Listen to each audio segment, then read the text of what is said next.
మరి నర్సయ్య గారు దేవుని సేవలో కొనసాగుతున్నారు. అందుని బట్టి దేవుడు ఈరోజు వాళ్ళ కుటుంబాన్ని చక్కగా దీవించాడు. అయితే ఈ దీవెనలో కొనసాగాలంటే కూడా ఇంకా దేవుల్లో వారు కూడా కొనసాగాలని కోరుకుంటూ సమయంలో ఒక వాక్యం చదువుకొని ప్రార్థన చేసుకుని మనము కార్యక్రమాన్ని ప్రారంభం చేసుకున్నాం. 150వ కీర్తన చదువుకుందాం. యెహోవాను స్తుతించుడి, ఆయన పరిశుద్ధాలయమునందు దేవుని స్తుతించుడి. ఆయన బలమును ప్రసిద్ధి చేయు ఆకాశ విశాలమందు ఆయనను స్తుతించుడి. ఆయనను స్తుతించుడి, ఆయన పరాక్రమ కార్యములను బట్టి ఆయనను స్తుతించుడి. ఆయన మహాప్రభావమును బట్టి ఆయనను స్తుతించుడి. బూరధ్వనితో ఆయనను స్తుతించుడి. పరిశుద్ధ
మంచిది. దేవుని మహాకృపను బట్టి దేవుణ్ణి స్తుతించుకోగలిగాం. మహిమపరిచిన వారందరికీ ప్రభువు నామములో మరొకసారి వందనాలు తెలియజేస్తున్నా. ఈ సమయంలో బైబిల్ రీడింగ్ కొరకు మనం చదువుకున్నాం దేవుని వాక్యాన్ని. మన మధ్యలో ఉన్నటువంటి ఎల్జాని గారు బైబిల్ రీడింగ్ చేయాల్సిందిగా మనం చేస్తున్నాం. అపోస్తల కార్యములు 16వ అధ్యాయము 24 నుంచి 34వ వచనం వరకు. అందరికీ వందనాలు. ఈ దినమునకై ఏర్పాటు చేయబడిన పరిశుద్ధ లేఖనము పరిశుద్ధ గ్రంథంలో నుండి అపోస్తల కార్యము 16వ అధ్యాయము 24 నుండి 34 వరకు చదువుకున్నాం. అతడు అట్టి ఆజ్ఞ పొంది వారిని లోపలి శరసాలలోనికి తోసి వాళ్ళ కాళ్ళకు బండము వేసి విధించాడు. అయితే మధ్యరాత్రి వేళ పౌలును స్త్రీలను దేవునికి ప్రార్థించుతూ కీర్తనలు పాడుచుండేది. ఖైదీలు వినుచుండేది. అప్పుడు అకస్మాత్తుగా మహాభూకంపము కలిగింది. సరసాల పునాదులు అదిరెను.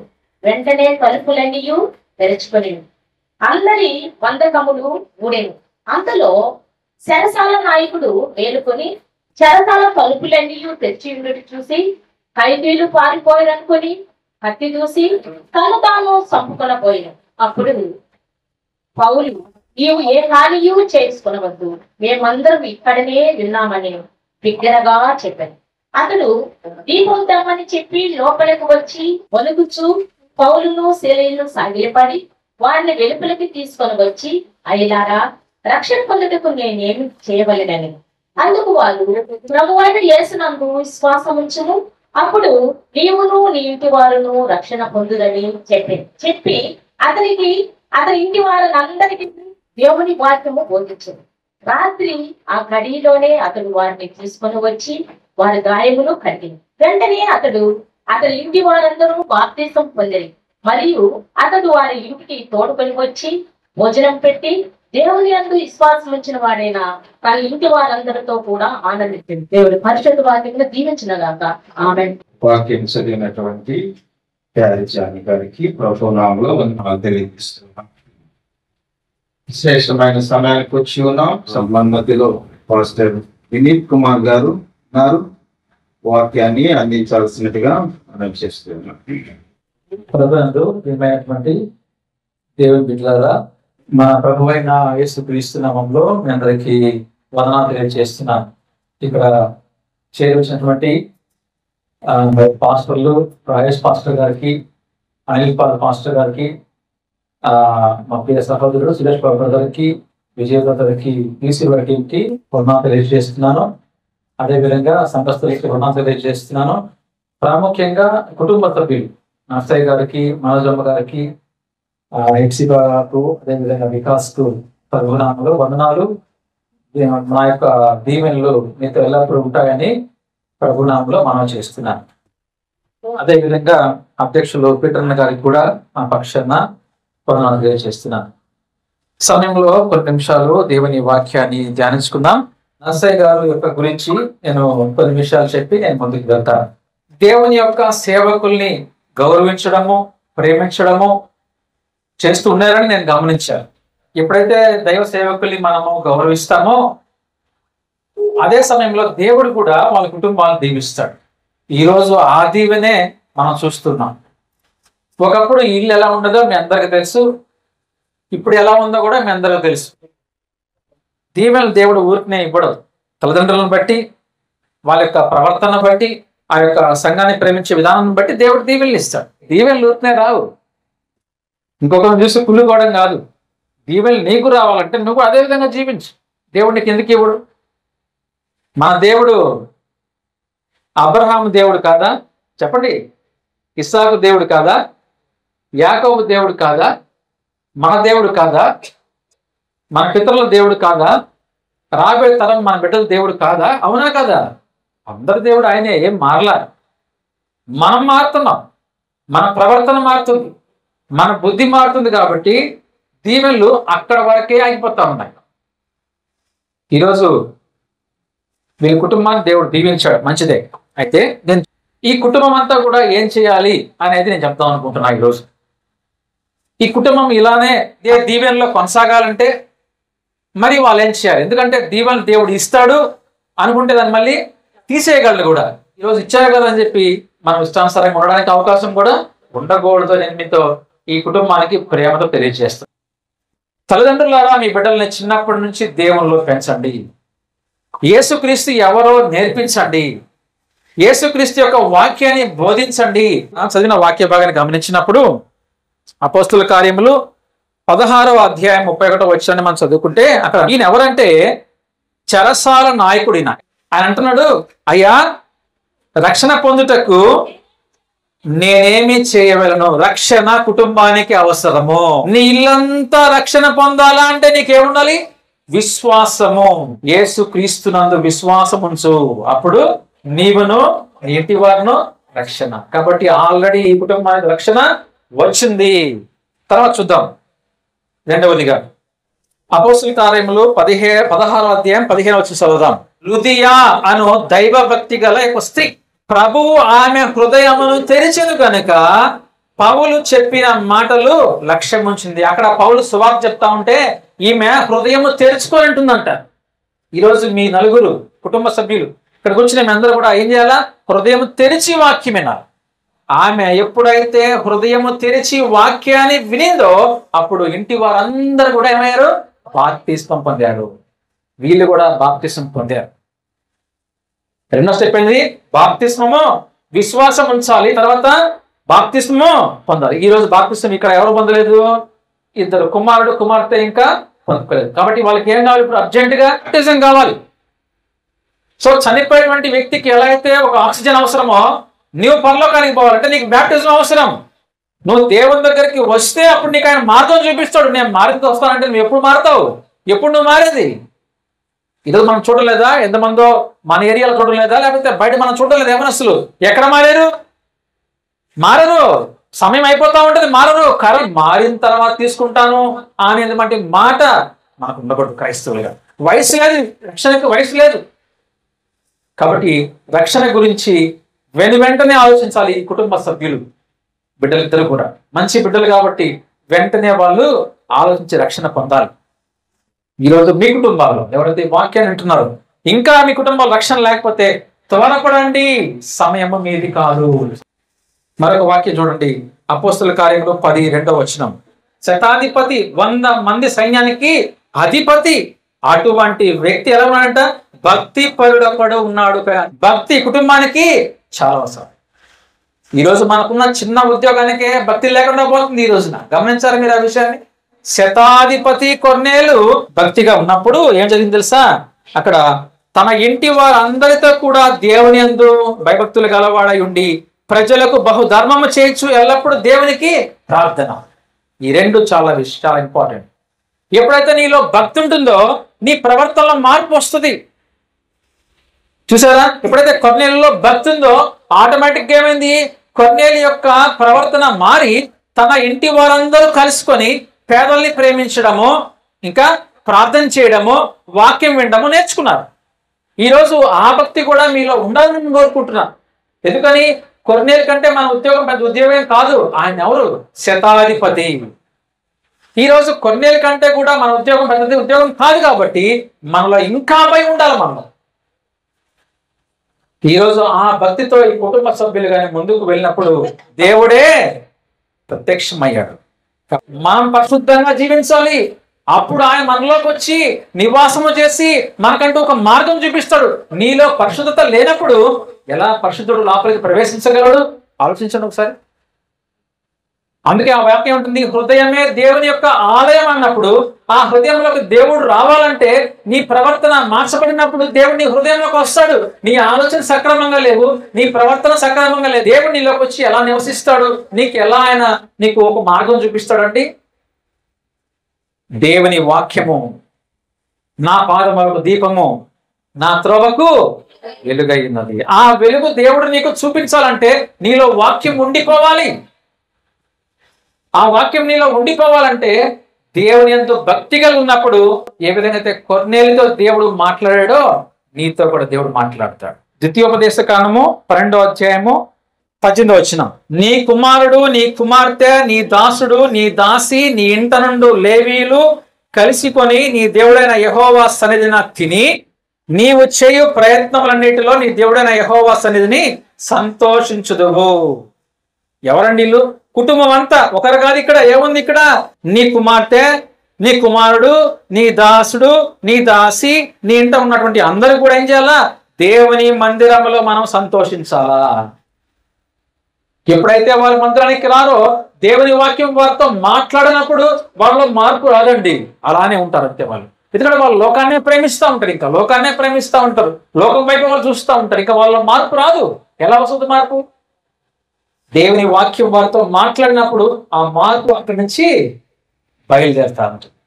యెహోషువ 24:15 యెహోషువ అన్నాడు, మీరు ఎవరినైనా సేవించుకోండి, నాకు అనవసరం, కానీ నేను మాత్రం నా కుటుంబం ఎవరిని సేవిస్తామో యెహోవాని మేము సేవిస్తాము. యెహోషువ ఒక నాయకుడు ఇశ్రాయేల్ జనాంగానికి. వాళ్ళు రకరకాలుగా ఇతర దేవతల్ని వాళ్ళు పూజిస్తూ ఉంటే యెహోషువ బాధపడుతుంటున్నాడు, మిమ్మల్ని దేవుడు రక్షించాడు అని మీలో మార్పు లేదు కాబట్టి మీ ఇష్ట ప్రకారంగా మీరు సేవించుకోండి, కానీ నేను నా కుటుంబం మాత్రము యెహోవానే సేవిస్తాను. ఆ విధంగా ఈరోజు మీ నలుగురు నిలబడాల. ప్రభునందు ప్రియమైన దేవుని బిడ్డలారా, ఈరోజు ఈ కుటుంబానికి మాత్రమే కాదండి ఈ వాక్యము, ఈరోజు మనందరికి కూడా ఎవరైతే ఏ కుటుంబాల్లో ఇప్పటికీ వాక్య ప్రకారంగా మా లేరో వారందరూ నేర్చుకోవాలి. ఈరోజున నీ బిడ్డలు ఎలా ఉన్నారు? నీ కుటుంబం అంతటికి రక్షణ ఉందా? నీ కుటుంబం అంతటికి బాప్తిజం అనుభవం ఉందా? నీ కుటుంబం అంతటికి ఒక మంచి భక్తి ఉందా? భయం ఉందా దేవుడు అంటే? నీ కుటుంబం అంతా మందిరానికి వచ్చి దేవుని సేవిస్తున్నారా? నీ కుటుంబం అంతా కూడా బైబిల్స్తో దేవుని మందిరానికి వస్తున్నారా? ఆలోచించండి. ఇవన్నీ మనం ఆలోచించినప్పుడు ఎవరైతే ఈ విధంగా లేరో వాళ్ళందరూ మార్పు చెందాలి. చివరగా మనం చూసినప్పుడు నీ కుటుంబం అంతా కూడా దేవుణ్ణి సేవించే కుటుంబంగా ఉండాలి.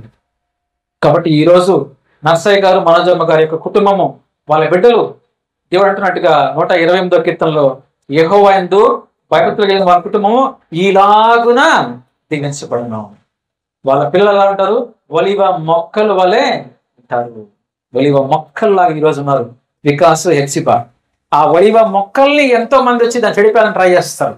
ఎందుకని ఈ మొక్కలు బాగుపడుతుంటే కొన్ని కుటుంబాలు మనం చూసినప్పుడు కూడా మన కుటుంబాల్లో మన బిడ్డలు బాగుపడుతుంటే చూడలేని కుటుంబాలు ఎన్నో ఉంటాయి. కాబట్టి ఆ మొక్కలు ఒకవేళ తెంపాలని చూస్తారు. మనం ఏం చేయాలా? ప్రార్థనతో వాళ్ళని కంచె వేసి మన బిడ్డల్ని కాపాడుకుంటూ ముందుకు పోవాలి. అలా ఉన్నప్పుడే మనకు ఎటువంటి ఆపద రాదు. ఏ విధంగా అయితే యోబు కంచె వేసుకున్నాడు ప్రార్థన కంచెతోటి, ఆ విధంగా అనుదినము నర్సయ్య గారు, మనోజమ్మ గారు వాళ్ళ బిడ్డల గురించి కంచె వేసుకుంటా ఉంటే దేవుడు ఆ బిడ్డలకి ఎటువంటి హాని తీసుకొని రాడు. దేవుని యందు మనం కూడా భయభక్తులుగా ఉంటే మన కుటుంబం కూడా ఈ విధంగా దీవించబడతారంటే ఒక మార్గాన్ని చూపించే కుటుంబంగా ఆ కుటుంబం ఉండాలని, అదేవిధంగా మా సంఘంలో ప్రతి కుటుంబం కూడా ఆ విధంగా వర్ధిల్లాలని నేను మనస్ఫూర్తి కోరుకుంటూ ఈ వాక్యాన్ని ముగిస్తున్నాను. అందరికీ వందనాలు తెలియజేస్తున్నాను. Thank you. చాలా శ్రేష్టమైన వాక్యాన్ని విన్నాం. ఆ శతాధిపతి ఆ జైలు అధికారి ఏమన్నాడు? రక్షణ పొందుటకు మీరు కూడా అనాలి. మీ యొక్క సాక్ష్యాన్ని బట్టి రక్షణ పొందుటకు నేనేం చేయాలి అని మీ ఇరుగు పొరుగు వారు, మీ బంధువులు అనగలిగే విధంగా మన జీవితాలు ఉండాలి. మంచి వాక్యాన్ని ఉన్నాం కనుక దీనిని బట్టి దేవుని స్థుతించగలగాలి. వాక్యం పల్లెపు ప్రార్థన మన మధ్యలో ఉన్నటువంటి పాస్టర్ అనిల్ పాల్ గారు ప్రార్థన చేయాల్సిందిగా మనం చేస్తాం. స్తోత్రం నాయన తండ్రి, మహోన్నతుడా, దైవానికి వందనాలు చెల్లిస్తున్నాను తండ్రి. సర్వశక్తి మంత్రి వయానికి స్తోత్రాలు అయ్యా. ఇదిగో నాయన తండ్రి, దినములైన తండ్రి, వినేతి తల్లిదండ్రులైన తండ్రి, మీరు వాడుకున్నటువంటి విధానాన్ని బట్టి నాయన తండ్రి నీకే కోట్లు కోట్లు కృతజ్ఞతాస్తుతులు చెల్లిస్తున్నాం తండ్రి. ప్రభువా, అదే విధంగా తండ్రి ప్రభువా, రాష్ట్రాలైన తండ్రి చెప్పినటువంటి సాక్ష్యాన్ని దీవించండి, వారి కుటుంబాలను దీవించండి, ఆశీర్వదించండి. మరి ముఖ్యంగా తండ్రి ప్రభా ఈ సంఘాన్ని నడిపిస్తున్నటువంటి సేవకుడినైన తండ్రి ఆశీర్వదించండి, బలపరచండి తండ్రి. చక్కటి జ్ఞానాన్ని ఇచ్చినందుకై స్తోత్రమయ్యా, చక్కటి ఆలోచన ఇచ్చినందుకై స్తోత్రమయ్యా. సంఘానికి కావాల్సిన మంచి ఉపదేశాన్ని తండ్రి పరిశుద్ధాత్మ దేవుడా మీరు నాయన తండ్రి నీ బిడ్డలో నివసించినని తండ్రి గొప్ప సంగతులు, విలువైన సంగతులైన తండ్రి సంఘానికి బోధించినందుకై నీకే కోట్లు కోట్లు కృతజ్ఞతాస్తుతులు చెల్లిస్తున్నాం తండ్రి. అయ్యా నీ దాసుడు చెప్పినటువంటి మాటలు తండ్రి ప్రభా మా యొక్క హృదయాలమైన తండ్రి తెరవబడినందుకునైనా తండ్రి నీకే వేలాది కోట్లు కోట్లు కృతజ్ఞతాస్తుతులు చెల్లిస్తున్నాం. అదే విధంగా తండ్రి ప్రభా ఈ కుటుంబం ద్వారా తండ్రి ఈ ప్రాంత ప్రజలందరినైనా తండ్రి వాక్యం విన్నారని మేము నమ్ముచున్నాము తండ్రి ప్రభా. వారి హృదయాలు తెరవండి, వారి కళ్ళు తెరవండి, వారి మనసు తెరవమని ప్రార్థిస్తున్నాం. వారందరికీ నీ సన్నిధికి వచ్చే భాగ్యాన్ని మీరు అనుగ్రహించమని ప్రార్థిస్తున్నాం. మరి ఇంకా బలమైన కార్యాలు నేను తండ్రి నీ దాసుడు వినీత్ బ్రదర్ ద్వారా నన్ను జరిగించమని ప్రార్థిస్తున్నాం. మరి ముఖ్యంగా తండ్రి ప్రభా ఈ యొక్క కుటుంబం తండ్రి నీ దయందున తండ్రి ప్రభా మనుషుల దయందున తండ్రి నిత్యం వర్ధిల్లునట్లు కృప చూపించమని ప్రార్థిస్తూ కూడి వచ్చిన ప్రతి ఒక్క బిడ్డను ఆశీర్వదించండి. మరి ముఖ్యంగా తండ్రి ప్రభా అధ్యక్షుల వారిని మీరు జ్ఞాపకం చేసుకోమని ప్రార్థిస్తూ నజరేయుడైన యేసు నామములో ప్రార్థిస్తున్నాము తండ్రి. థ్యాంక్ యూ పాస్టర్ గారు. మంచిది. దేవుని కృపను బట్టి ప్రార్థన చేసినటువంటి పాస్టర్ గారికి మరొకసారి నాకు వందనాలు తెలియజేస్తున్నాను. ఈ సమయంలో కుటుంబస్తులందరూ లేచి నిలబడినట్లయితే మీకోసం ప్రార్థన చేస్తాం. నర్సయ్య, మనోజమ్మ,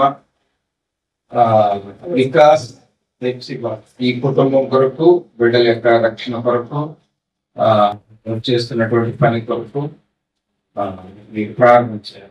ప్రార్థించడం. మహాపరిశుద్ధుడ, ప్రేమ తండ్రి, మీకు వందనాలు.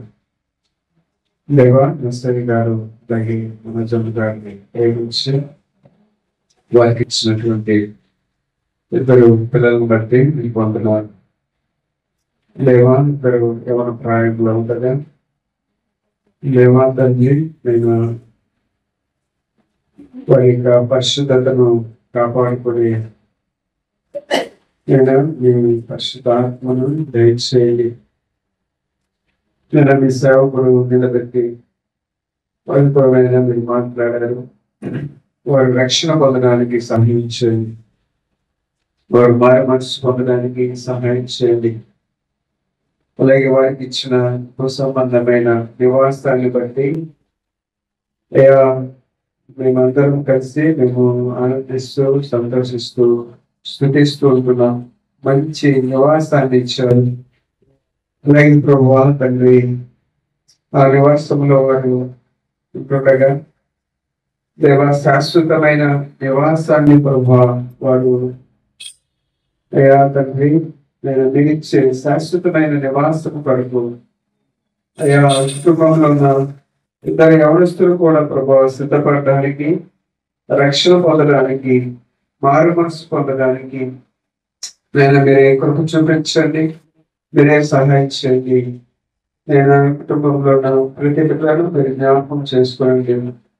దేవా వికాస్ బ్రదర్ చేస్తున్న ఆ ఉద్యోగాన్ని మీరు జ్ఞాపకం చేసుకోండి.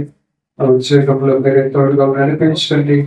దేవా సహోదరి చదువుతున్నటువంటి ఆ బీటెక్ విషయంలో కూడా మీరే సహాయం చేయండి. మంచి మార్కులతో దేవా పాస్ అవ్వడానికి మీరే కృప చూపించండి. ఇద్దరి భవిష్యత్తును ప్రభావ నేను మీ చేతికి అప్పగిస్తూ ఉంటుండగా దేవా తండ్రి, నేను వారి యొక్క భవిష్యత్తులో దేవా మీ సేవలో దేవా మీ సంఘములో ప్రభావ వారు మాదిరికరంగా అనేక మందికి దేవా తండ్రి మాదిరికరమైనటువంటి బిడ్డలుగా, పరిశుద్ధమైన బిడ్డలుగా దేవా జీవించడానికి మీరు కృప చూపించండి. ఈ భాగ్యాన్ని కుటుంబానికి ఇచ్చినందుకు మీకు వందనాలు, స్తుతులు, స్తోత్రాలు చెల్లిస్తుంది.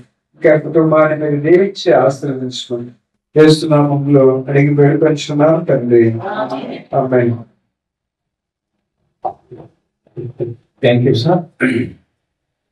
పిల్లరా అందరూ నిలిచి నిలబడినట్లయితే చివరి ప్రార్థన ఆశీర్వాదం తీసుకుందాం. అందరికీ వందనాలు. దేవుడికి స్తోత్రం. మేము ఈ నూతనమైన సహాయాన్ని ఏర్పాటు చేసినాం. ప్రతి లిపి మా పాస్టర్ గారు అందుకోసం ఎప్పుడు ఉంటాడు. మా అవసరాల కోసం, అక్కర్ల కోసం ప్రార్థన చేస్తాడు. మేము ముందుకు వెళ్తుంటాము. మా కోసమే కదా మా సంగతులు కూడా నా తండ్రి పాస్టర్ గారు అవసరాలు, అక్కర్లు అన్ని కోసం ప్రార్థించుకుంటాము. వచ్చిన ఆయన ప్రయోజనంలో చెప్పిన వెంటనే వచ్చినందుకు వందనాలు. అందరికీ భోజనం ఏర్పాటు చేసి మా బిడ్డల కోసం, మా కోసం ప్రార్థించండి. ఇంకా బాబుకి వివాహం చేయాలా, పాప చదువులు కానీ నాకు ముందుకు రావాలని, ఇద్దరు బాబు తీసుకోవాలి. దేవుడు చాలా గొప్ప కార్యాలు ఇంకా ఇంకా జరిగించాలని ప్రార్థించమంటున్నాను. దేవునికి అలాగే మనోజమ్మ గారు, అలాగే నరసయ్య, మనం విన్నాం కదా, ఆ కుటుంబం కొరకు మనం ప్రార్థన చేయాల్సిన వారంగా ఉంటూ ఉన్నాం. పరిశుద్ధుడా, ప్రేమల దేవ, కృపల తండ్రి, మహోన్నత నీకు కృతజ్ఞత స్తుతులు స్తోత్రాలు ప్రభా. ఎప్పుడే బిడ్డలు తండ్రి ప్రభా, నర్సయ్య బట్టి మనోజమ్మ గారిని బట్టి ప్రభా, ప్రేమించిన ఎపిసోడ్ బట్టి ప్రభా, ప్రభా నీకు వందనాలయ్యా. దేవా, కుటుంబాన్ని మీరు దీవిస్తున్న విధానాన్ని బట్టి కృతజ్ఞతలు. గృహములు తండ్రి ప్రభా చక్కగా మరలా నిర్మించుకోవడానికి వారికి ఇచ్చిన తండ్రి ఆశపల్లది తండ్రి ప్రభా, మీరు చేసిన ఈ కార్యం బట్టి ప్రభా నీకు కృతజ్ఞతలు. భవిష్యత్తులో తండ్రి నీ చేతికి అప్పగిస్తున్నామే. అందులో ప్రాముఖ్యంగా వారు రక్షించబడటానికి తండ్రి మీ సాక్షులుగా ఉండటానికి ఈ ప్రాంతంలో తండ్రి, సంఘంలోనూ సమాజంలోనూ తండ్రి అనేక మంది యవనస్తుల యొక్క మధ్యను తండ్రి ప్రభా నీ ప్రియులుగా, నీ సాక్షులుగా అనేక మంది నడిపించడానికి నీ కృపను మీరు దయచేయండి. దేవా, చేయించిన నీ సేవకులను మీరు జ్ఞాపకం చేసుకోండి. దేవ సంఘంలో కాపులుగా ఉన్న విద్యుత్తందరినీ జ్ఞాపకం చేసుకోండి. దేవాలయంలో వచ్చిన విశ్వాసం మీరు జ్ఞాపకం చేసుకోండి. గ్రామంలో ప్రతి బిడ్డను మీరు దీవించి ఆశీర్వదించమని కూడా ప్రార్థన చేయించున్నాం. దేవుడు జగన్నాథ తండ్రి ప్రభా కాన్స్టేబుల్ పరీక్షకు తండ్రి సిద్ధపడుతున్న మోరి యొక్క తండ్రి బెదను మీరు జ్ఞాపకం చేసుకోండి. ఎంత ఆశతో ఈ యొక్క పరీక్షకు తండ్రి ప్రభా ఉద్యోగం కొరకు ప్రయాసపడుతుండగా ఆశ కలిగిన ప్రాణమును మీరు తృప్తిపరచండి. తమతో పాటు ఈ గ్రామంలో రాష్ట్ర ప్రతి ఒక్కరిని మీరు జ్ఞాపకం చేసుకోండి. అనేక మంది సిద్ధపడుతూ ఉంటున్నారయ్యా దేవా. ఎన్నో దినాల నుంచి ఎదురు చూస్తూ ఉండగా తండ్రి దేవా మంచి జ్ఞానమును తెలుగునే వివేచన ప్రతి ఒక్కరికి మీరు దయచేసి నేను భయభక్తులు కలిగిన వారికి ఎందుకు తండ్రి ఎదురు చూసే వారికి తండ్రి ప్రభావ ఉన్నతమైన స్థలంలో నడిపించమని ప్రభావ ప్రార్థన చేయొచ్చు. తిరిగి తండ్రి ప్రభావ మేము గృహాలకు వెళ్ళబోతుండగా మాకు మా మార్గమంతట్లో మీరు తోడు క్షేమాన్ని ఉంచుకుని యేసు క్రీస్తు నామములో ప్రార్థించి అడిగి పొందుకునించున్నాం తండ్రి. ఆమేన్. ఆశీర్వాదం తీసుకుందాం. మన తండ్రి దేవుడు ప్రభువైన యేసు క్రీస్తు పరిశుద్ధాత్మక సహవాసం చెరువుచిన పిల్లలను కుటుంబం ప్రతి సంఘం దేవుడు ఆయన కృపా కాపుదల సదాకాలం తోడు నడిపించిన గాక. ఆమేన్. Thank you. ప్రార్థన చేసి ఆశీర్వదించినటువంటి బ్రదర్ సురేష్ బాబు గారికి ప్రభు నామములో వందనాలు. ఈ కుటుంబాన్ని ప్రేమతో ఆహ్వానించారు. ప్రేమతో వారందరూ భోజనాలు సిద్ధపరిచి ఉన్నారు. తిని కుటుంబం కొరకు ప్రార్థన చేయాల్సిన వాడుగా అందరికీ మరొకసారి